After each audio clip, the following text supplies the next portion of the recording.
Hello, this is Blue Star, Defender of Equestria, and this is my next focus on video. The first dream, into where and back again. Yes, I am once again pleased to be doing yet another dream analysis video. Yay! However, at the same time, I'm a little disappointed that the dreams are definitely getting more and more direct and less subtle but oh well. I will be doing a second video on the second dream, because there were some sort of interesting things to discuss about it. But yeah, in terms of dream analysis, it was, well, there's really not much dream analysis to do. It was pretty much a distress call by Princess Luna. It was definitely, Starlight Glimmer, save me! Ah!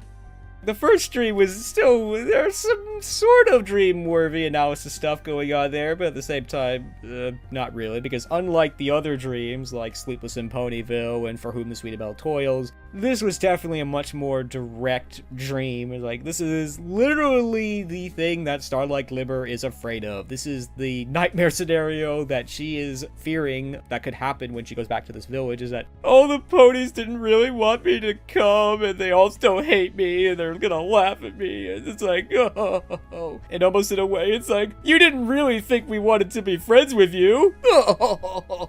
Aw, poor Starlight Glimmer. In a lot of ways, this seems very irrational, because if they didn't want you there, they wouldn't have sent you the invitation. But nobody ever said that fear and anxiety was ever rational. You know, and as Princess Luna says, it's like, you know, it may just be a dream, but the feelings in it are real. And this is probably part of the reason why Princess Luna's role in this particular dream is really much more direct. For starters, sort of the obvious thing is this is clearly time-constrained stuff. It's like, this was clearly not meant to be a big dream episode focusing on Starlight Glimmer, and it does set up pretty well for the second dream for why Princess Luna would go and ask Starlight Glimmer for help, where Princess Luna is basically, Starlight Glimmer, save me! But it's also to move the plot along and basically give motivation for Starlight Glimmer and almost give a reason for Starlight Glimmer to go and ask the main six for help. Because this has almost been her problem almost from the very beginning of the season, of that she doesn't want to go to the main six and ask them for help. But I can understand that, particularly because it seems really silly. She understands what she's really afraid of. She's afraid of going back to this village and, you know, facing her friends, even though, yeah, in theory, everything's cool, but in her heart, in her mind, no, it's not. And she's afraid, you know, just to go back and hang out with her friends. And considering everything that's happened and everything that she's done to them, it's honestly pretty understandable for her to still be like, So yeah, these fears and anxieties are coming from a real place. These aren't, you know, silly or artificial. These are things that she's legitimately afraid of. And she knows it.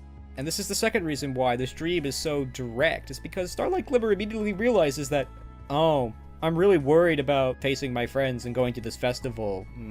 So yeah, I'm much more worried about this than I thought I did. That's another reason why she doesn't really want to go talk to her friends, because she thinks, oh, I'm just being silly. And in some way she is, but at the same time, this is a legit thing that she's feeling. So that's almost why Princess Luna has to come here. She has to basically go and say, you know, I understand how you're feeling, and you're very fortunate to have the main six as friends. You should just go and talk to them. And I can tell you that things do get better. And that's really all that Princess Luna needs to do with this particular dream, because, for starters, Starlight Glimmer's not a child. She doesn't need to be, in a way, taught to understand. And not to mention, it's pretty obvious that she understands from the beginning, and given the direct nature of this dream, it was frankly not too surprising that Starlight Glimmer understands. So yeah, in the previous episodes, Princess Luna's had to help the Cutie Mark Crusaders understand, to face their fears. Here, Starlight Glimmer's already done that. She's already understood what her fear is, that she needs help to understand what to do next about it. And that's the other reason why this dream is much more direct, is that Starlight Glimmer literally asks Princess Luna, what do I do? So that's where Princess Luna comes in. It's like Princess Luna tells her, just go talk it out with your friends, and I'm sure they'll help you, and everything will be fine. That's all that Princess Luna really has to do here, and yeah, in some ways that makes me disappointed, because I did like the dreams, like For Whom the Sweet Bell Toils and Sleepless in Ponyville, where the things that the characters were afraid of were not directly the things that they were afraid of, and even in For Whom the Sweetie Bell Toils, the source of the conflict, shall we say, is Rarity. You know, Rarity's not directly appearing before our Sweetie Belle. Rarity is appearing as a cloud raining on her parade, as the expression goes. And that was a very dreamlike way of doing that. But here, it was literally Starlight Glimmer's imagining going to this festival and having all her friends, who she, in theory, should be cool with, all laughing at her and basically telling her to get lost and like, oh. But I think it did make sense for this dream to be this way, because yeah, we need to just move things along. And Starlight Glimmer's pretty smart. She's gonna pretty quickly realize what she's afraid of. So yeah, there was a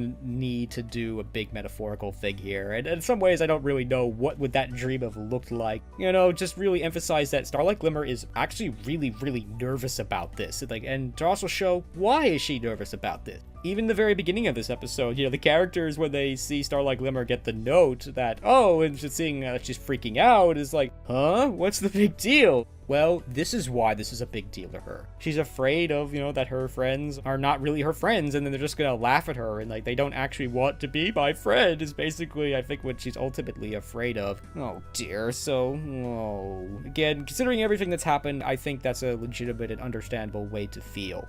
But overall, this was still a good dream sequence, and we did get a little insight into, obviously, Starlight Glimmer's character, but also into a little bit of Princess Luna's character, and also into a little bit about Dream as well. The one big thing about Dream is that Princess Luna goes where ponies need her. This episode sort of confirms almost my headcanon of Princess Luna being the Dream Guard. You know, she's like a lifeguard, just watching, and she goes wherever she is needed. I definitely think that's a cool idea, and I like that. Yo-ho! But we did also get a little bit insight into Luna's character, where Luna is basically saying, I understand how you feel. She doesn't say in this episode, but the reason why is because I've been where you've been, Starlight Glimmer. I was a villain once, I did all these horrible things to ponies, and yeah, it seems pretty bad now, but I can tell you that in time it will get better. Things will be okay.